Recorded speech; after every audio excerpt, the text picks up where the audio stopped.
ओम विष्णुआय नमो नमः। पंपाकुशा एकादशी को साल भर की सभी महत्वपूर्ण एकादशी में से एक माना जाता है, क्योंकि इस दिन उपवास रखने से भक्तों को उत्तम स्वास्थ्य, धन और अन्य सभी सांसारिक सुखों की प्राप्ति होती है। और यह भी माना जाता है कि पंपाकुशा एकादशी व्रत का पालन किए बिना किसी भी मनुष्य को उसके पापों से कभी मुक्ति नहीं मिल पाती और उनके बुरे पाप जीवन भर, यहाँ तक कि अगले पिछले जन्मों में भी उनका पीछा करते ही रहते हैं। इसलिए हर भक्त को चाहिए, हर सनातनी को चाहिए कि आश्विन मास के शुक्ल पक्ष में पड़ने वाली एकादशी का उपवास अवश्य रखें। इस दिन किए गए उपवास का फल 1000 सूर्य यज्ञ और 1000 अश्वमेध यज्ञ करने के बराबर होता है। एकादशी व्रत के नियमों का पालन 10वीं तिथि से प्रारंभ हो जाता है। इस दिन सूर्यास्त से पहले सिर्फ शुद्ध सात्विक भोजन किया जाता है और एकादशी के अंत तक, यानी कि द्वादशी तिथि तक आपका उपवास फिर जारी रहता है। व्रत का पालन करने वाले भक्तों को झूठ नहीं बोलना चाहिए, किसी भी तरह के जीव हिंसा, निंदा, बुराई, किसी तरह का नशा इत्यादि नहीं करना चाहिए। यहाँ तक कि व्रत वाले दिन भक्तों के घर में कोई कलह कलेश भी नहीं होनी चाहिए। एक समय धर्मराज युधिष्ठिर ने भगवान श्री कृष्ण से पूछा, हे मधुसूदन, आपने मुझे आश्विन मास के कृष्ण पक्ष की एकादशी का महात्म्य बताया।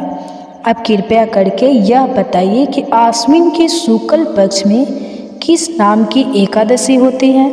तब भगवान श्री कृष्ण इस प्रकार बोले कि राजन, आश्विन के शुक्ल पक्ष में जो एकादशी होती है वह पंपाकुशा के नाम से विख्यात है। वह सब पापों के हरने वाली और उत्तम है। उस दिन संपूर्ण मनोरथ की प्राप्ति के लिए मनुष्य को स्वर्ग और मोक्ष प्रदान करने वाले पद्मनाभ संग मुझ वासुदेव का पूजन करना चाहिए। जितेंद्रिय मनु चीर काल तक कठोर तपस्या करके जिस फल को प्राप्त करता है वह उस दिन भगवान गरुड़ ध्वज को प्रणाम करने से ही मिल जाता है। पृथ्वी पर जितने तीर्थ और पवित्र देवालय हैं, उन सबके दर्शन का फल भगवान विष्णु के नाम कीर्तन मात्र से मनुष्य प्राप्त कर लेता है। जो सारंग धनुष धारण करने वाले सर्वव्यापक भगवान जनार्दन की शरण में जाते हैं, उन्हें कभी यमलोक की यातना नहीं भोगनी पड़ती। अगर अन्य कार्य के प्रसंग से भी मनुष्य एकमात्र एकादशी को उपवास कर ले तो उसे कभी भी यम यातना प्राप्त नहीं होती। जो पुरुष विष्णु भक्त होते हैं, भगवान शिव की निंदा करता है और भगवान विष्णु के लोक में वह स्थान नहीं पाता, उसे निश्चय ही नरक में गिरना पड़ता है। इसी प्रकार अगर कोई शैव या पाशुपत होकर भगवान विष्णु की निंदा करता है तो वह घोर नरक में डालकर तब तक पकाया जाता है जब तक कि 14 इंद्र की आयु पूरी नहीं हो जाती। यह एकादशी स्वर्ग और मोक्ष प्रदान करने वाली, शरीर को निरोगी बनाने वाली तथा सुंदर स्त्री, धन और मित्र देने वाली है। हे धर्मराज, एकादशी को दिन में उपवास और रात्रि में जागरण करने से अन्य से विष्णु धाम की प्राप्ति हो जाती है। राजन, वह पुरुष मृत पक्ष के 10, पिता के पक्ष की 10 तथा पत्नी के पक्ष की भी 10 पीढ़ियों का उद्धार कर देता है। एकादशी व्रत रखने वाले मनुष्य दिव्य रूपधारी चतुर्भुज क्रूर की ध्वजा से युक्त हार से सुशोभित और पीताम्बरधारी होकर भगवान विष्णु के धाम को जाते हैं। आश्विन के शुक्ल पक्ष में पंपाकुशा का व्रत करने मात्र से ही मनुष्य सब पापों से मुक्त होकर अंत में श्री हरि के लोक में जाता है। जो पुरुष स्वर्ण, तिल, भूमि, गौ, अन्न, जल, जूते और छाते का दान करता है वह कभी यमराज को नहीं देखता। हे धर्मराज, युधिष्ठिर दरिद्र पुरुष को भी चाहिए कि वह यथाशक्ति स्नान, दान आदि क्रिया करके अपने प्रत्येक दिन को सफल बनावे। जो होम, स्नान, जप, ध्यान और यज्ञ आदि पुण्य कर्म करने वाले हैं, उन्हें भयंकर यम यातना कभी नहीं देखनी पड़ती। लोक में जो मनुष्य दीर्घायु, धनाढ़, कुलीन और निरोगी देखे जाते हैं वे पहले के पुण्य हैं। पुण्यकृता पुरुष ऐसे ही देखे जाते हैं। इस विषय में और अधिक कहने से क्या लाभ है? हे युधिष्ठिर, मनुष्य पाप से दुर्गति में पड़ते हैं और धर्म से स्वर्ग में जाते हैं। राजन, तुमने मुझसे जो कुछ पूछा था उसके अनुसार पंपा कुंसा का महत्व मैंने वर्णन कर दिया। अभी आपने भगवान श्री कृष्ण द्वारा बताया गया पंपा कुंसा एकादशी का महत्व मैं सुना। अब सुनिए एकादशी की कथा। पौराणिक कथा के अनुसार एक बार एक बहुत ही क्रूर हिंसक शिकारी क्रोध वृथा चक्र करते हुए अंगिरा ऋषि मिले। उसने अंगिरा ऋषि को प्रणाम करके कहा, हे मुनिवर, मेरा कर्म बहेल का है। इस कारण मुझे ना जाने कितनी ही निर्दोष पशु पक्षियों को मारना पड़ा है। मैंने जीवन भर पाप कर्म ही किए हैं, इसलिए मुझे नरक में जाना पड़ेगा। हे ऋषिवर, कृपा करके कोई ऐसा उपाय बताइए जिससे मेरे सारे पाप मिट जाए और मुझे मोक्ष की प्राप्ति हो सके। उसके निवेदन करने पर महर्षि अंगिरा ने बहेल को आश्विन शुक्ल की पंपा कुंसा एकादशी का विधि पूर्वक व्रत करने को कहा। तब महर्षि अंगिरा के कहे अनुसार उस बहेली ने पंपा कुंसा एकादशी का व्रत आने पर एकादशी का व्रत रखा। आश्विन मास के शुक्ल पक्ष की एकादशी के दिन ही पंपा कुंसा एकादशी का व्रत रखा जाता है। बहन ने विधि विधान से इस दिन भगवान विष्णु का पूजन किया और निराहार रहकर व्रत रखा। रात्रि भर जागरण किया और अगले दिन द्वादशी तिथि को शुभ मुहूर्त में व्रत का पारण किया। तब भगवान विष्णु की कृपा से बहे को उसके सभी पाप कर्मों बाद जमदूत बहे को चमत्कार देखकर वे हैरान रह गए। पंपा कुंसा एकादशी के प्रताप के कारण बहेल के सभी पाप मिट चुके थे। यमदूत को खाली हाथ ही यमलोक जाना पड़ा और वह बहेलिया स्वर्ग लोक से आए हुए दिव्य विमान पर बैठकर भगवान विष्णु के धाम को चला गया।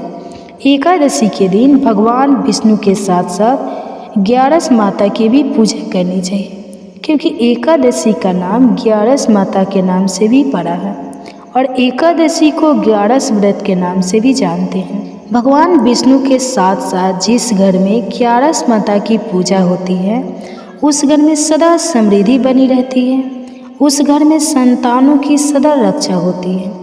एकादशी का व्रत रखने से और भगवान विष्णु का पूजन करने से जहाँ सारे पापों का नाश होता है और अंत में मोक्ष की प्राप्ति होती है, वहीं दूसरी ओर 11 माता की पूजा करके 11 माता की व्रत कथा जो भी भक्त सच्चे मन से सुनता है या पढ़ता है, उनकी आने वाले हर प्रकार के संकटों से रक्षा होती है।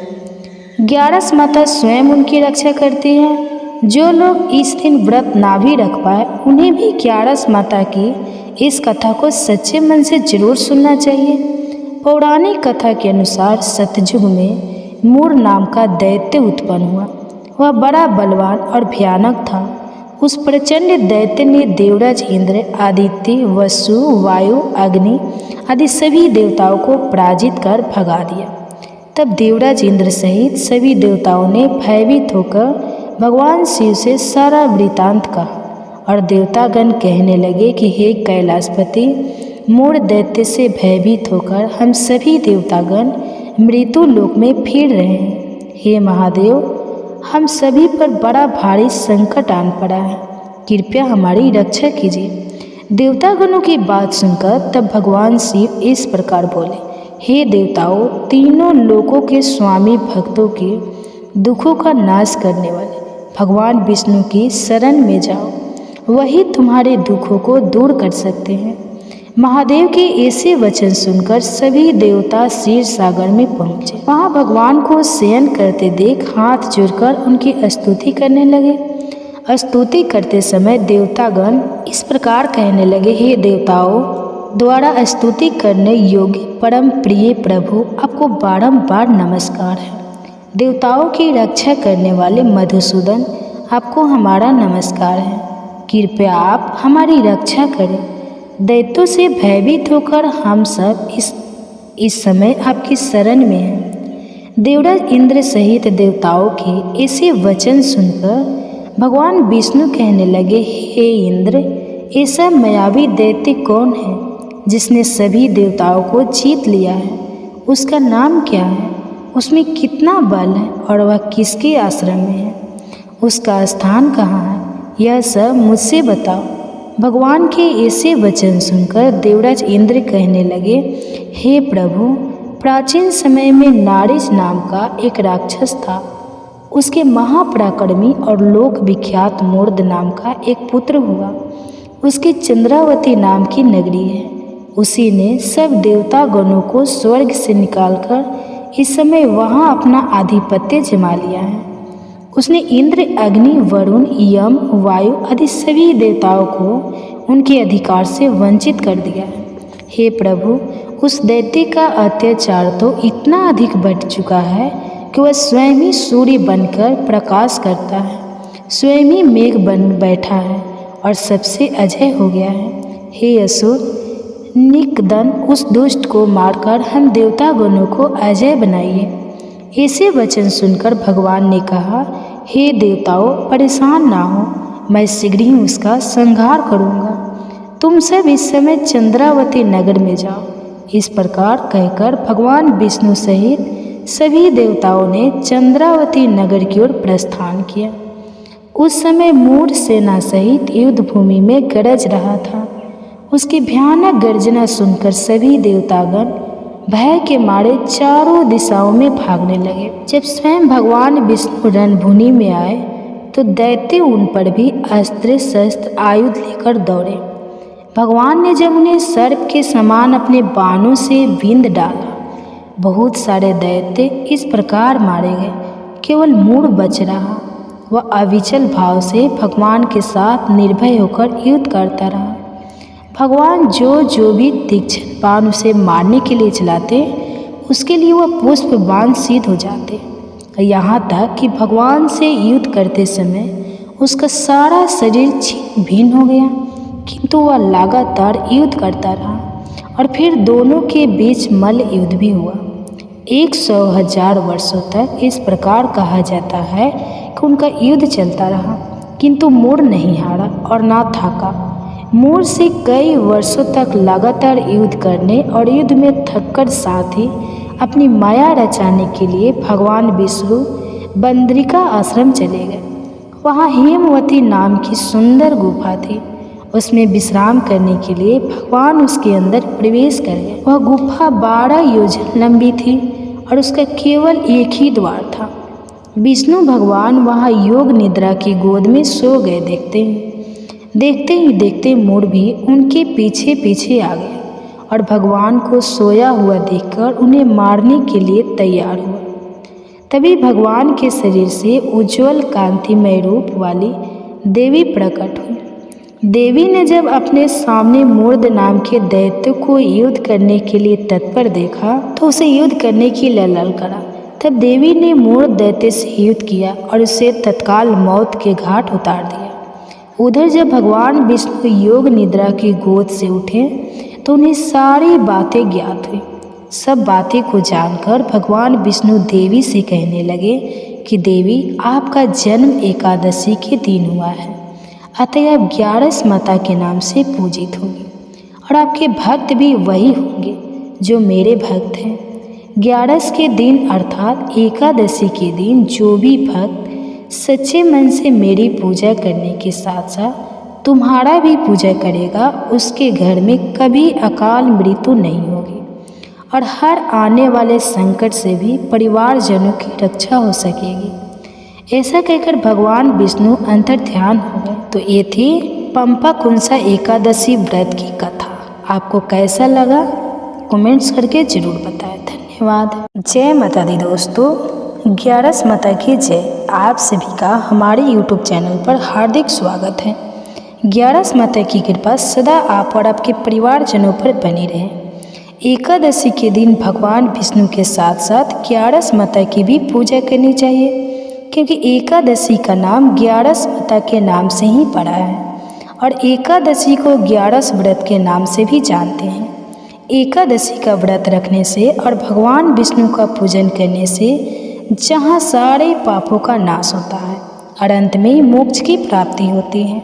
वहीं दूसरी ओर 11 माता की पूजा करके 11 माता की व्रत कथा जो भक्त सच्चे मन से सुनता है या पढ़ता है, उनकी आने वाले हर प्रकार के संकटों से रक्षा होती है। 11 माता स्वयं उनकी रक्षा करती हैं। जो लोग इस दिन व्रत नाम भी रख पाए, उन्हें भी 11 माता की इस कथा को सच्चे मन से जरूर सुनना चाहिए। पौराणिक कथा के अनुसार सतयुग में मोर नामक दैत्य उत्पन्न हुआ था। वह बड़ा बलवान और भयानक था। उस प्रचंड दैत्य ने देवराज इंद्र, आदित्य, वसु, वायु, अग्नि, अधीन सभी देवताओं को पराजित कर भगा दिया। तब देवराज इंद्र सहित सभी देवताओं ने प्रभावित होकर भगवान शिव से सारा वृतांत कहा और देवतागण कहने लगे कि हे कैलाशपति, मोर दैत्य से भयभीत होकर हम सभी देवतागण मृत्यु लोक में से आ रहे हैं। महादेव, हम सभी पर बड़ा भारी संकट आन पड़ा है, कृपया हमारी रक्षा कीजिए। देवतागणों की बात सुनकर तब भगवान शिव इस प्रकार बोले, हे देवताओं, तीनों लोकों के स्वामी, भक्तों के दुखों का नाश करने वाले भगवान विष्णु की शरण में जाओ, वही तुम्हारे दुखों को दूर कर सकते हैं। महादेव के ऐसे वचन सुनकर सभी देवता क्षीर सागर में पहुँचे। वहाँ भगवान को शयन करते देख हाथ जोड़कर उनकी स्तुति करने लगे। स्तुति करते हुए देवतागण इस प्रकार कहने लगे, हे देवताओं द्वारा स्तुति करने योग्य प्रभु, आपको बारंबार नमस्कार है। देवताओं की रक्षा करने वाले मधुसूदन, आपको हमारा नमस्कार है। कृपया आप हमारी रक्षा करें। दैत्यों से भयभीत होकर हम सब इस समय आपकी शरण में हैं। देवराज इंद्र सहित देवताओं के ऐसे वचन सुनकर भगवान विष्णु कहने लगे, ऐसा व्यक्ति जिसने सभी देवताओं को जीत लिया है, उसका क्या नाम है, उसने कितना बल है और वह किस आश्रम में है, उसका स्थान कहाँ है, इस सब मुझसे बताओ। भगवान के ऐसे वचन सुनकर देवराज इंद्र कहने लगे, हे प्रभु, प्राचीन समय में नारी जंग नाम का एक राक्षस था। उसके महापराक्रमी और लोक विख्यात मुहूर्त नाम का एक पुत्र हुआ था। उसकी चंद्रवंती नाम की नगरी है। उसी ने सब देवताओं को स्वर्ग से निकालकर इस समय वहाँ अपना आधिपत्य जमा लिया है। उसने केंद्र अगर की वरुण, यम, वायु आदि सभी देवताओं को उनके अधिकार से वंचित कर दिया है। हे प्रभु, उस व्यक्ति का अत्याचार तो इतना अधिक बढ़ चुका है कि वह स्वयं ही सूर्य चंद्र प्रकाश करता है, स्वयं ही मेघ बन बैठा है और सबसे अजय हो गया है। असुर निकंदन उस दास को मारकर हम देवतागणों को अजीम बनाइए। ऐसे वचन सुनकर भगवान ने कहा कि देवताओं परेशान ना हो, मैं शीघ्र ही उसका संहार करूँगा। तुम सब इस समय चंद्रावती नगरी में जाओ। इस प्रकार कहकर भगवान विष्णु सहित सभी देवताओं ने चंद्रावती नगर की ओर प्रस्थान किया। उस समय तैमूर सेना सहित युद्ध भूमि में गरज रहा था। उसकी भयानक अर्चना सुनकर सभी देवतागण भय के मारे चारों दिशाओं में जब स्वयं भगवान विष्णु रणभूमि में आए तो उन पर भी अस्त्र शस्त्र लेकर दौड़े। भगवान ने उन्हें स्वर्ग के समान शुक्राने से बांध डाला। बहुत सारे बाण इस प्रकार मारे गए, केवल बुद्धि चाह वही चाल भाव से भगवान के साथ निर्भय होकर युद्ध करता रहा। जो भी दैत्य उसे मारने के लिए उसके लिए वह पुष्प बन आ जाता, जो भी बाण उसे फेंका जाता वह पुष्प बन जाता। यहाँ तक कि भगवान ये तो करते समय उसका सारा शरीर छिन्न भिन्न हो गया, किंतु वह लगातार युद्ध करता रहा और दोनों के बीच लगभग 100 वर्षों तक इस प्रकार युद्ध चलता रहा। कई वर्षों तक लगातार युद्ध करने भगवान विष्णु बद्रिक आश्रम चले गए। वहाँ यह नाम की स्थिति में विश्राम करने के लिए भगवान उसके अंदर प्रवेश करके सो गए। उसका केवल एक ही द्वार था। विष्णु भगवान का योग निद्रा की गोद में से सो गए। देखते ही देखते मुगल भी उनके पीछे पीछे आ गए और भगवान को सोया हुआ देखकर उन्हें मारने के लिए तैयार हुआ। तभी भगवान ने शरीर से उज्जवल कांति के रूप वाली देवी प्रकट हुई। देवी ने जब अपने सामने मोर नाम के व्यक्ति को युद्ध करने के लिए देखा तो उसे युद्ध करने के लिए ललकारा। तब देवी ने मृत व्यक्ति से युद्ध किया और उसे तत्काल मौत के घाट उतार दिया। उधर भगवान विष्णु योग निद्रा की गोद से उठे तो उन्हें सारी बातें ज्ञात हुई। तब बातों को जानकर भगवान विष्णु देवी से कहने लगे कि देवी, आपका जन्म एकादशी के दिन हुआ है, अतः आप ग्यारस माता के नाम से पूजित होंगे और आपके भक्त भी वही होंगे जो मेरे भक्त हैं।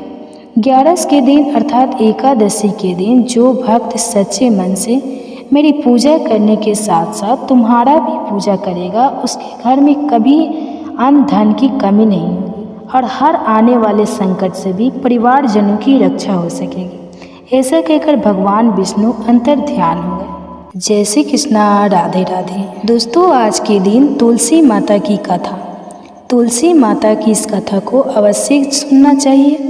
जो भी मनुष्य एकादशी के दिन तुलसी माता की कथा सुनता है उस पर भगवान विष्णु और तुलसी माता की विशेष कृपा होती है।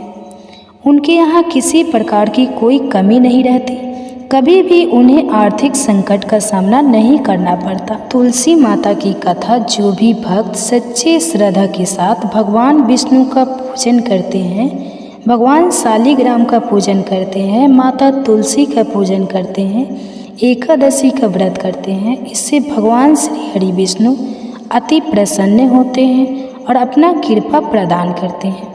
एकादशी का व्रत जो कि सभी प्रकार के पापों को नष्ट करने वाला है और व्यक्ति के जब पाप और ताप नष्ट होते हैं तो उनके पुण्य का उदय हो पाता है और सभी प्रकार के फिर सांसारिक सुखों की प्राप्ति होती है। हिंदू धर्म में तुलसी का बड़ा ही विशेष महत्व माना गया है। माता तुलसी जो कि अपने भक्तों के सभी प्रकार के पापों को नष्ट करने वाली है और भगवान विष्णु को जो कि तुलसी अति प्रिय होता है, बिना तुलसी दल के भगवान विष्णु उस पूजन को स्वीकार नहीं करते हैं और जहाँ पर भी तुलसी का वृक्ष होता है वहाँ पर यम के दूत भी असमय नहीं आते जाते। इसलिए चाहिए कि माता तुलसी का पूजन करें और तुलसी वृक्ष के नीचे जो कि दीपक जलाना चाहिए। इससे माता तुलसी अपना कृपा प्रदान करती हैं। माता तुलसी के विवाह जो कि भगवान शालिग्राम के साथ पूरे विधि विधान के साथ कार्तिक के महीने में हुआ था और प्रत्येक दिन भगवान विष्णु का पूजन करना चाहिए। भगवान विष्णु के पूजन के साथ साथ माता तुलसी का पूजन करते हुए कथा भी श्रवण करना चाहिए। इससे भगवान विष्णु और माता तुलसी का कृपा प्राप्त होता है। तो आइए सुनते हैं द्वादशी पारण के दिन तुलसी माता की कथा। अगर आप एकादशी व्रत, द्वादशी पारण तिथि के दिन ब्राह्मण दक्षिणा, अन्नदान, वस्त्रदान, गौदान आदि के लिए देना चाहते हो तो आप अपने श्रद्धा और सामर्थ्य के अनुसार किसी भी ब्राह्मण को दे सकते हो। तो तुलसी से जुड़ी हुई एक कथा जो कि बड़ा ही प्रचलित है। श्रीमद् देवी भागवत पुराण में इनके दिव्य अवतरण की दिव्य लीला कथा भी बताई गई है। एक बार भगवान शिव ने अपने तेज को समुद्र में फेंक दिया। उससे एक महातेजस्वी बालक ने जन्म लिया। यह बालक जो कि आगे चलकर जलांधर के नाम से पराक्रम में दैत्य राजा बना। इसकी राजधानी का नाम जो कि जलंधर नगरी पड़ा। दैत्यराज कालनेमी की कन्या वृंदा का विवाह जलंधर से हुआ। जलंधर जो कि महाराज था, अपनी सत्ता के मध्य में चूर होकर उसने माता लक्ष्मी को पाने की कामना से युद्ध किया, परंतु समुद्र से ही उत्पन्न होने के कारण माता लक्ष्मी ने उसे अपने भाई के रूप में स्वीकार किया। वहाँ से फिर परिजात होकर वह माता पार्वती को पाने की लालसा से कैलाश पर्वत पर पहुँच गया। भगवान देवाधिदेव शिव का ही रूप धारण कर माता पार्वती के समीप गया, परंतु माता ने अपने योग बल से उसे तुरंत ही पहचान लिया तथा वहाँ से अंतर्ध्यान हो गई। देवी पार्वती ने क्रोध होकर सारा वृतांत भगवान विष्णु को सुनाया। जलांधर की पत्नी वृंदा पतिव्रता स्त्री थी। उसी के पतिव्रता धर्म की शक्ति से जलांधर ना तो मारा जाता था और ना ही परिचित होता था। इसलिए जलांधर का नाश करने के लिए वृंदा के पति व्रत धर्म को भंग करना बहुत ही जरूरी था। इसी कारण भगवान विष्णु ऋषि का वेश धारण कर वन में पहुँचे। वहाँ वृंदा अकेली ही भ्रमण कर रही थी, वहाँ पर घूम रही थी। भगवान के साथ 2 मायावी राक्षस भी थे, जिन्हें देखकर वृंदा भयभीत हो गए। ऋषि ने वृंदा के सामने पल में दोनों को भस्म कर दिया। उनकी शक्ति को देखकर वृंदा ने कैलाश पर्वत पर महादेव के साथ युद्ध कर रहे अपने पति जलांधर के बारे में पूछा। ऋषि ने अपने माया जाल से 2 वानर को प्रकट किए। एक वानर के हाथ में जलांधर का सर था तथा दूसरे के हाथ में धड़ था। अपने पति की यह दशा को देखकर वृंदा मूर्छित होकर वहीं पर गिर पड़ी। होश में आने पर उन्होंने ऋषि रूपी भगवान से विनती की कि वह उसके पति को जीवित करे। भगवान ने अपनी माया से पुनः जलांधर का सिर धड़ से जोड़ दिया, परंतु स्वयं भी वह उसी शरीर में प्रवेश कर गई। वृंदा को इस छल का जरा भी पता न चल पाया। जलांधर बने भगवान के साथ वृंदा पतिव्रता से व्यवहार करने लगी, जिससे उसका सतीत्व भंग हो गया। ऐसा होते ही वृंदा का पति जलांधर जोग भगवान शिव से युद्ध कर रहा था। वह युद्ध में हार गया और मारा गया। इस सारी लीला का जब वृंदा को पता चला तो वह कदापि होने का श्राप दे दिया तथा स्वयं भी सती हो गई। जब वृंदा भस्म हुई, वहाँ पर तुलसी का पौधा होगा। भगवान विष्णु ने वृंदा से कहा कि हे वृंदा, तुम अपने सतीत्व के कारण मुझे लक्ष्मी से भी अधिक प्रिय हो गई हो। अब तुम तुलसी के रूप में सदा ही मेरे साथ रहोगी। जो मनुष्य मेरे शालिग्राम रूप के साथ तुलसी का विवाह करेगा, पूजा करेगा, उसे इस लोक और परलोक में विपुल यश की प्राप्ति होगी। जिस घर में तुलसी होती है, वहाँ पर यम के दूत भी असमय नहीं आ जा सकती। गंगा और नर्मदा के जल में स्नान तथा तुलसी का पूजन बारंबार माना जाता है। चाहे मनुष्य कितना भी पापी क्यों ना हो, मृत्यु के समय जिसके प्राण मंजरी रही तुलसी और गंगा जल मुख में रखकर निकल जाते हैं और पापों से मुक्त होकर कुंठ धाम को प्राप्त होता है। जो मनुष्य तुलसी और आंवले की छाया में अपने पितरों का श्राद्ध करता है, उसके पितर भी मोक्ष को प्राप्ति हो जाते हैं। इस प्रकार से जो भी भक्त सच्ची श्रद्धा के साथ भगवान विष्णु का पूजन करते हैं, भगवान विष्णु को तुलसी दल अर्पित करते हैं, भगवान शालिग्राम का पूजन करते हैं, माता तुलसी का पूजन करते हैं, भगवान शालिग्राम के साथ माता तुलसी का विवाह संपन्न करते हैं, उन्हें विपुल यश की प्राप्ति होती है तथा सभी प्रकार के पापों का नाश होता है तथा सभी प्रकार के मनोरथ सिद्ध होते हैं। तो प्रेम से बोलिए भगवान विष्णु की जय, माता लक्ष्मी की जय, तुलसी माता की जय, भगवान शालिग्राम की जय, सर्व देवी देवता की जय। इसी प्रकार से जो भी भक्त सच्ची श्रद्धा के साथ नियम और निष्ठा के साथ भगवान विष्णु का पूजन करता है, भगवान शालिग्राम का पूजन करता है, तुलसी माता का पूजन करता है, उन्हें सभी प्रकार के दुख और कष्ट दूर हो जाते हैं तथा भगवान विष्णु की कृपा से, माता तुलसी, माता लक्ष्मी की कृपा से व्यक्ति के सभी प्रकार के पाप और ताप नष्ट हो जाते हैं तथा सुख और समृद्धि की प्राप्ति होती है। तो आशा करती हूँ कि यह जानकारी आपको अच्छी लग रही होगी। अब सुनिए विष्णु भगवान की आरती।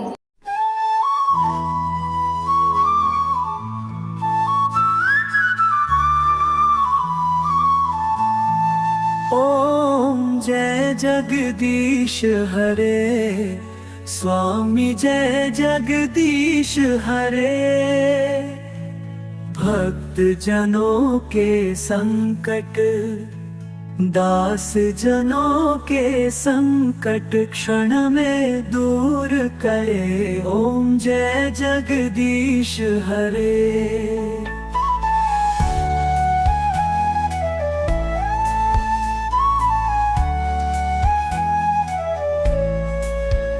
जो ध्यावे फल पावे, दुख विन से मन का।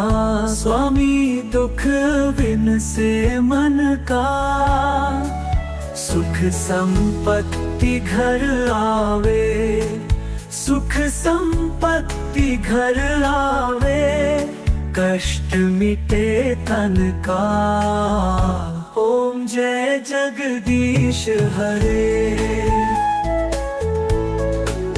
मात पिता तुम मेरे, शरण गहूँ मैं किसकी। स्वामी शरण गहूँ मैं किसकी, तुम बिन और न दूजा, तुम बिन और न दूजा।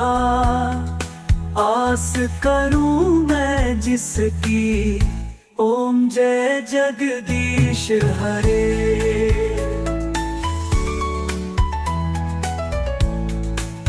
तुम पूर्ण परमात्मा, तुम अंतर्यामी। स्वामी तुम अंतर्यामी। पार ब्रह्म परमेश्वर, पार ब्रह्म परमेश्वर, तुम सबके स्वामी। ओम जय जगदीश हरे।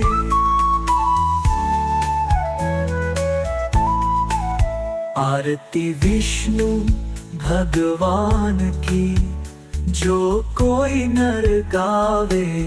स्वामी जो कोई नर गावे, कहत शिवानंद स्वामी, कहत शिवानंद स्वामी। मन वांछित फल पावे, ओम जय जगदीश हरे।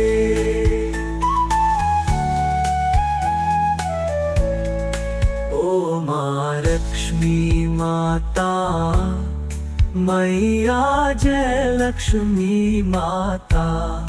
तुमको निश दिन सेवत, हरि विष्णु विधाता। ओम जय उमा रमा ब्रह्माणी, तुम ही जगमाता। सूर्य चंद्रमा ध्यावत, नारद ऋषि गाता। ओम जय दुर्गा रूप निरंजनी, सुख संपत्ति दाता। जो कोई तुमको ध्यावत, रिद्धि सिद्धि पाता। ओम जय तुम पतिव्रता देवी। ओम विष्णुआय नमो नमः। पंपाकुशा एकादशी को साल भर की सभी महत्वपूर्ण एकादशी में से एक माना जाता है, क्योंकि इस दिन उपवास रखने से भक्तों को उत्तम स्वास्थ्य, धन और अन्य सभी सांसारिक सुखों की प्राप्ति होती है।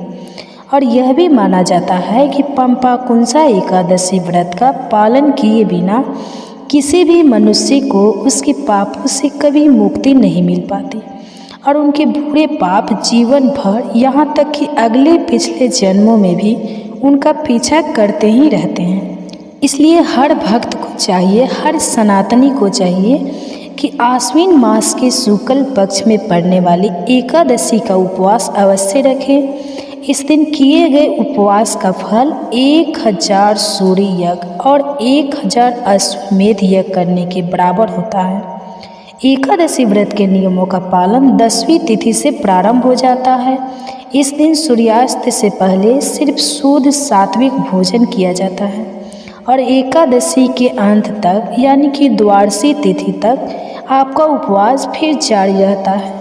व्रत का पालन करने वाले भक्तों को झूठ नहीं बोलना चाहिए, किसी भी तरह के जीव हिंसा, निंदा, बुराई, किसी तरह का नशा इत्यादि नहीं करना चाहिए।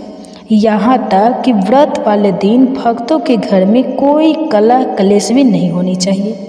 एक समय धर्मराज युधिष्ठिर ने भगवान श्री कृष्ण से पूछा, हे मधुसूदन, आपने मुझे आश्विन मास के कृष्ण पक्ष की एकादशी का महात्म्य बताया।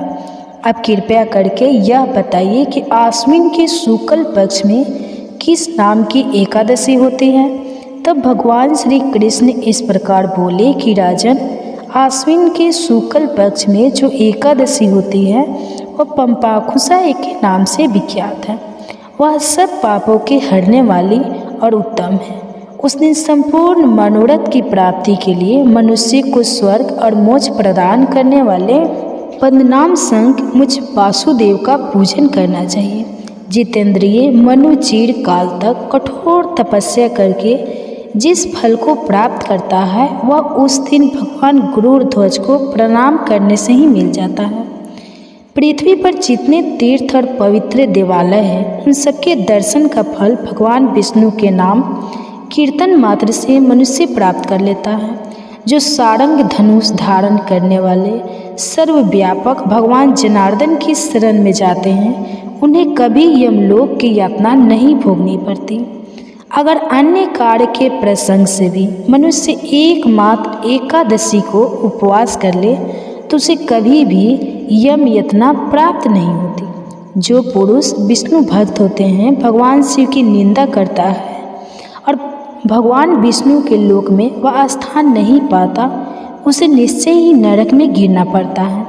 इसी प्रकार अगर कोई शैव या पाशुपत होकर भगवान विष्णु की निंदा करता है तो वह घोर नरक में डालकर तब तक पकाया जाता है जब तक कि 14 इंद्र की आयु पूरी नहीं हो जाती। यह एकादशी स्वर्ग और मोक्ष प्रदान करने वाली, शरीर को निरोगी बनाने वाली तथा सुंदर स्त्री धन और मित्र देने वाली है। हे धर्मराज, एकादशी को दिन में उपवास और रात्रि में जागरण करने से अन्य से विष्णु धाम की प्राप्ति हो जाती है। राजन, वह पुरुष मृत पक्ष के 10 पिता के पक्ष की 10 तथा पत्नी के पक्ष की भी 10 पीढ़ियों का उद्धार कर देता है। एकादशी व्रत रखने वाले मनुष्य दिव्य रूपधारी चतुर्भुज क्रूर की ध्वजा से युक्त हार से सुशोभित और पीताम्बरधारी होकर भगवान विष्णु के धाम को जाते हैं। आश्विन के शुक्ल पक्ष में पंपा कुंसा का व्रत करने मात्र से ही मनुष्य सब पापों से मुक्त होकर अंत में श्री हरि के लोक में जाता है। जो पुरुष स्वर्ण, तिल, भूमि, गौ, अन्न, जल, जूते और छाते का दान करता है वह कभी यमराज को नहीं देखता। हे धर्मराज, युधिष्ठिर दरिद्र पुरुष को भी चाहिए कि वह यथाशक्ति स्नान, दान आदि क्रिया करके अपने प्रत्येक दिन को सफल बनावे। जो होम, स्नान, जप, ध्यान और यज्ञ आदि पुण्य कर्म करने वाले हैं उन्हें भयंकर यम यातना कभी नहीं देखनी पड़ती। लोक में जो मनुष्य दीर्घायु, धनाढ़, कुलीन और निरोगी देखे जाते हैं वे पहले के पुण्य हैं। पुण्यकृता पुरुष ऐसे ही देखे जाते हैं। इस विषय में और अधिक कहने से क्या लाभ है। हे युधिष्ठिर, मनुष्य पाप से दुर्गति में पड़ते हैं और धर्म से स्वर्ग में जाते हैं। राजन, तुमने मुझसे जो कुछ पूछा था उसके अनुसार पंपा कुंसा का महत्व मैंने वर्णन कर दिया। अभी आपने भगवान श्री कृष्ण द्वारा बताया गया पंपा कुंसा एकादशी का महत्व मैं सुना। अब सुनिए एकादशी की कथा। पौराणिक कथा के अनुसार एक बार एक बहुत ही क्रूर हिंसक शिकारी क्रोध विद्या चक्र करते हुए अंगिरा ऋषि मिले। उसने अंगिरा ऋषि को प्रणाम करके कहा, हे मुनिवर, मेरा कर्म बहेल का है। इस कारण मुझे ना जाने कितनी ही निर्दोष पशु पक्षियों को मारना पड़ा है। मैंने जीवन भर पाप कर्म ही किए हैं, इसलिए मुझे नरक में जाना पड़ेगा। हे ऋषिवर, कृपा करके कोई ऐसा उपाय बताइए जिससे मेरे सारे पाप मिट जाए और मुझे मोक्ष की प्राप्ति हो सके। उसके निवेदन करने पर महर्षि अंगिरा ने बहेल को आश्विन शुक्ल की पंपा कुंसा एकादशी का विधि पूर्वक व्रत करने को कहा। तब महर्षि अंगिरा के कहे अनुसार उस बहेली ने पंपा कुंसा एकादशी का व्रत आने पर एकादशी का व्रत रखा। आश्विन मास के शुक्ल पक्ष की एकादशी के दिन ही पंपा कुंसा एकादशी का व्रत रखा जाता है। बहन ने विधि विधान से इस दिन भगवान विष्णु का पूजन किया और निराहार रहकर व्रत रखा। रात्रि भर जागरण किया और अगले दिन द्वादशी तिथि को शुभ मुहूर्त में व्रत का पारण किया। तब भगवान विष्णु की कृपा से बहे को उसके सभी पाप कर्मों बाद जमदूत बहे को चमत्कार देखकर वे हैरान रह गए। पंपा कुंसा एकादशी के प्रताप के कारण बहील के सभी पाप मिट चुके थे। यमदूत को खाली हाथ ही यमलोक जाना पड़ा और वह बहेलिया स्वर्ग लोक से आए हुए दिव्य विमान पर बैठकर भगवान विष्णु के धाम को चला गया। एकादशी के दिन भगवान विष्णु के साथ साथ ग्यारस माता की भी पूजा करनी चाहिए, क्योंकि एकादशी का नाम ग्यारस माता के नाम से भी पड़ा है और एकादशी को ग्यारस व्रत के नाम से भी जानते हैं। भगवान विष्णु के साथ साथ जिस घर में ग्यारस माता की पूजा होती है उस घर में सदा समृद्धि बनी रहती है, उस घर में संतानों की सदा रक्षा होती है।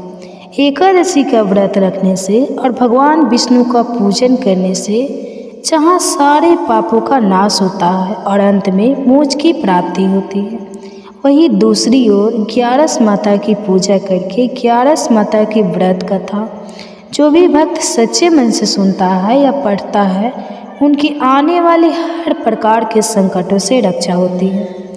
ग्यारस माता स्वयं उनकी रक्षा करती है। जो लोग इस दिन व्रत ना भी रख पाए उन्हें भी ग्यारस माता की इस कथा को सच्चे मन से जरूर सुनना चाहिए। पौराणिक कथा के अनुसार सतयुग में मूर नाम का दैत्य उत्पन्न हुआ। वह बड़ा बलवान और भयानक था।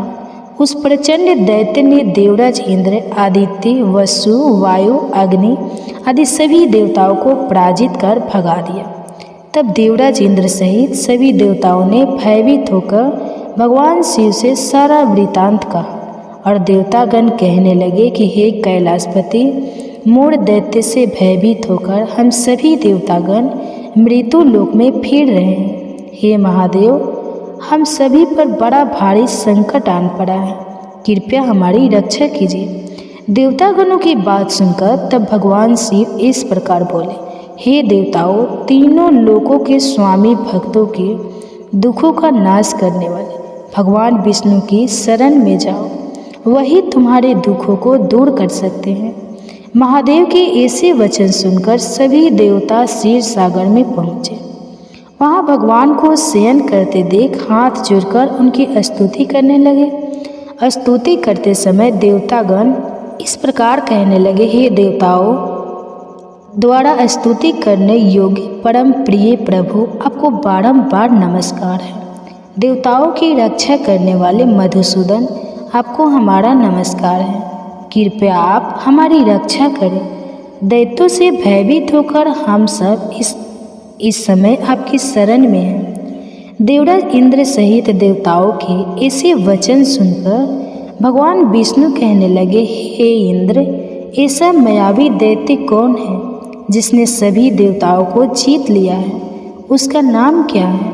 उसमें कितना बल है और वह किसके आश्रम में है? उसका स्थान कहाँ है? यह सब मुझसे बताओ। भगवान के ऐसे वचन सुनकर देवराज इंद्र कहने लगे, हे प्रभु, प्राचीन समय में नारिज नाम का एक राक्षस था। उसके महापराक्रमी और लोक विख्यात मूर्ध नाम का एक पुत्र हुआ। उसकी चंद्रावती नाम की नगरी है। उसी ने सब देवता गणों को स्वर्ग से निकालकर इस समय वहाँ अपना आधिपत्य जमा लिया है। उसने इंद्र, अग्नि, वरुण, यम, वायु आदि सभी देवताओं को उनके अधिकार से वंचित कर दिया है। हे प्रभु, उस दैत्य का अत्याचार तो इतना अधिक बढ़ चुका है कि वह स्वयं ही सूर्य बनकर प्रकाश करता है, स्वयं ही मेघ बन बैठा है और सबसे अजय हो गया है। हे असुर, निकदन उस दुष्ट को मारकर हम देवता गणों को अजय बनाइए। ऐसे वचन सुनकर भगवान ने कहा, हे देवताओं, परेशान ना हो, मैं शीघ्र ही उसका संहार करूँगा। तुम सब इस समय चंद्रावती नगर में जाओ। इस प्रकार कहकर भगवान विष्णु सहित सभी देवताओं ने चंद्रावती नगर की ओर प्रस्थान किया। उस समय मूढ़ सेना सहित युद्ध भूमि में गरज रहा था। उसकी भयानक गर्जना सुनकर सभी देवतागण भय के मारे चारों दिशाओं में भागने लगे। जब स्वयं भगवान विष्णु रणभूमि में आए तो दैत्य उन पर भी अस्त्र शस्त्र आयुध लेकर दौड़े। भगवान ने जब उन्हें सर्प के समान अपने बाणों से बींध डाला बहुत सारे दैत्य इस प्रकार मारे गए, केवल मूढ़ बच रहा। वह अविचल भाव से भगवान के साथ निर्भय होकर युद्ध करता रहा। भगवान जो भी तीक्ष्ण बाण उसे मारने के लिए चलाते, उसके लिए वह पुष्प बाण सिद्ध हो जाते। यहाँ तक कि भगवान से युद्ध करते समय उसका सारा शरीर छिन्न भिन्न हो गया, किंतु वह लगातार युद्ध करता रहा और फिर दोनों के बीच मल्ल युद्ध भी हुआ। 100,000 वर्षों तक इस प्रकार कहा जाता है कि उनका युद्ध चलता रहा, किंतु मूढ़ नहीं हारा और ना थाका। मूढ़ से कई वर्षों तक लगातार युद्ध करने और युद्ध में थककर साथ ही अपनी माया रचाने के लिए भगवान विष्णु बद्रिका आश्रम चले गए। वहाँ हेमवती नाम की सुंदर गुफा थी। उसमें विश्राम करने के लिए भगवान उसके अंदर प्रवेश कर गए। वह गुफा 12 योजन लंबी थी और उसका केवल एक ही द्वार था। विष्णु भगवान वहाँ योग निद्रा की गोद में सो गए। देखते ही देखते मूढ़ भी उनके पीछे पीछे आ गया और भगवान को सोया हुआ देखकर उन्हें मारने के लिए तैयार हुआ। तभी भगवान के शरीर से उज्ज्वल कांतिमय रूप वाली देवी प्रकट हुई। देवी ने जब अपने सामने मूर्ध नाम के दैत्य को युद्ध करने के लिए तत्पर देखा तो उसे युद्ध करने की ललल करा। तब देवी ने मूर्ध दैत्य से युद्ध किया और उसे तत्काल मौत के घाट उतार दिया। उधर जब भगवान विष्णु योग निद्रा की गोद से उठे तो उन्हें सारी बातें ज्ञात हुई। सब बातें को जानकर भगवान विष्णु देवी से कहने लगे कि देवी, आपका जन्म एकादशी के दिन हुआ है, अतः आप 11 माता के नाम से पूजित होंगे और आपके भक्त भी वही होंगे जो मेरे भक्त हैं। 11 के दिन अर्थात एकादशी के दिन जो भी भक्त सच्चे मन से मेरी पूजा करने के साथ साथ तुम्हारा भी पूजा करेगा, उसके घर में कभी अकाल मृत्यु नहीं होगी और हर आने वाले संकट से भी परिवारजनों की रक्षा हो सकेगी। ऐसा कहकर भगवान विष्णु अंतर्ध्यान हो गए। तो ये थी पंपा कुंसा एकादशी व्रत की कथा। आपको कैसा लगा कमेंट्स करके जरूर बताएं। धन्यवाद। जय माता दी दोस्तों, 11 माता की जय। आप सभी का हमारे YouTube चैनल पर हार्दिक स्वागत है। 11 माता की कृपा सदा आप और आपके परिवारजनों पर बनी रहे। एकादशी के दिन भगवान विष्णु के साथ साथ 11 माता की भी पूजा करनी चाहिए, क्योंकि एकादशी का नाम 11 माता के नाम से ही पड़ा है और एकादशी को 11 व्रत के नाम से भी जानते हैं। एकादशी का व्रत रखने से और भगवान विष्णु का पूजन करने से जहाँ सारे पापों का नाश होता है और अंत में मोक्ष की प्राप्ति होती है, वहीं दूसरी ओर 11 माता की पूजा करके 11 माता की व्रत कथा जो भक्त सच्चे मन से सुनता है या पढ़ता है, उनकी आने वाले हर प्रकार के संकटों से रक्षा होती है। 11 माता स्वयं उनकी रक्षा करती हैं। जो लोग इस दिन व्रत नाम भी रख पाए, उन्हें भी 11 माता की इस कथा को सच्चे मन से जरूर सुनना चाहिए। पौराणिक कथा के अनुसार सतयुग में मूढ़ नामक दैत्य उत्पन्न हुआ था। वह बड़ा बलवान और भयानक था। उस प्रचंड दैत्य ने देवराज इंद्र, आदित्य, वसु, वायु, अग्नि अधीन सभी देवताओं को पराजित कर भगा दिया। तब देवराज इंद्र सहित सभी देवताओं ने प्रभावित होकर भगवान शिव से सारा वृतांत कहा और देवतागण कहने लगे कि हे कैलाशपति, मूढ़ दैत्य से भयभीत होकर हम सभी देवतागण मृत्यु लोक में से आ रहे हैं। महादेव, हम सभी पर बड़ा भारी संकट आन पड़ा है, कृपया हमारी रक्षा कीजिए। देवतागणों की बात सुनकर तब भगवान शिव इस प्रकार बोले, हे देवताओं, तीनों लोकों के स्वामी, भक्तों के दुखों का नाश करने वाले भगवान विष्णु की शरण में जाओ, वही तुम्हारे दुखों को दूर कर सकते हैं। महादेव के ऐसे वचन सुनकर सभी देवता क्षीर सागर में पहुँचे। वहाँ भगवान को शयन करते देख हाथ जोड़कर उनकी स्तुति करने लगे। स्तुति करते हुए देवतागण इस प्रकार कहने लगे, हे देवताओं द्वारा स्तुति करने योग्य प्रभु, आपको बारंबार नमस्कार है। देवताओं की रक्षा करने वाले मधुसूदन, आपको हमारा नमस्कार है। कृपया आप हमारी रक्षा करें। दैत्यों से भयभीत होकर हम सब इस समय आपकी शरण में हैं। देवराज इंद्र सहित देवताओं के ऐसे वचन सुनकर भगवान विष्णु कहने लगे, ऐसा व्यक्ति जिसने सभी देवताओं को जीत लिया है, उसका क्या नाम है, उसने कितना बल है और वह किस आश्रम में है, उसका स्थान कहाँ है, इस सब मुझसे बताओ। भगवान के ऐसे वचन सुनकर देवराज इंद्र कहने लगे, हे प्रभु, प्राचीन समय में नारी जंग नाम का एक राक्षस था। उसके महापराक्रमी और लोक विख्यात मुहूर्त नाम का एक पुत्र हुआ था। उसकी चंद्रवंती नाम की नगरी है। उसी ने सब देवताओं को स्वर्ग से निकालकर इस समय वहाँ अपना आधिपत्य जमा लिया है। उसने केंद्र अगर की वरुण, यम, वायु आदि सभी देवताओं को उनके अधिकार से वंचित कर दिया है। हे प्रभु, उस व्यक्ति का अत्याचार तो इतना अधिक बढ़ चुका है कि वह स्वयं ही सूर्य चंद्र प्रकाश करता है, स्वयं ही मेघ बन बैठा है और सबसे अजय हो गया है। असुर निकंदन उस दास को मारकर हम देवतागणों को अजीम बनाइए। ऐसे वचन सुनकर भगवान ने कहा कि देवताओं परेशान ना हो, मैं शीघ्र ही उसका संहार करूँगा। तुम सब इस समय चंद्रावती नगरी में जाओ। इस प्रकार कहकर भगवान विष्णु सहित सभी देवताओं ने चंद्रावती नगर की ओर प्रस्थान किया। उस समय तैमूर सेना सहित युद्ध भूमि में गरज रहा था। उसकी भयानक अर्चना सुनकर सभी देवतागण भय के मारे चारों दिशाओं में जब स्वयं भगवान विष्णु रणभूमि में आए तो उन पर भी अस्त्र शस्त्र लेकर दौड़े। भगवान ने उन्हें स्वर्ग के समान शुक्राने से बांध डाला। बहुत सारे बाण इस प्रकार मारे गए, केवल बुद्धि चाह वही चालभाव से भगवान के साथ निर्भय होकर युद्ध करता रहा। जो भी दैत्य उसे मारने के लिए उसके लिए वह पुष्प बन आ जाता, जो भी बाण उसे फेंका जाता वह पुष्प बन जाता। यहाँ तक कि भगवान ये तो करते समय उसका सारा शरीर छिन्न भिन्न हो गया, किंतु वह लगातार युद्ध करता रहा और दोनों के बीच लगभग 100 वर्षों तक इस प्रकार युद्ध चलता रहा।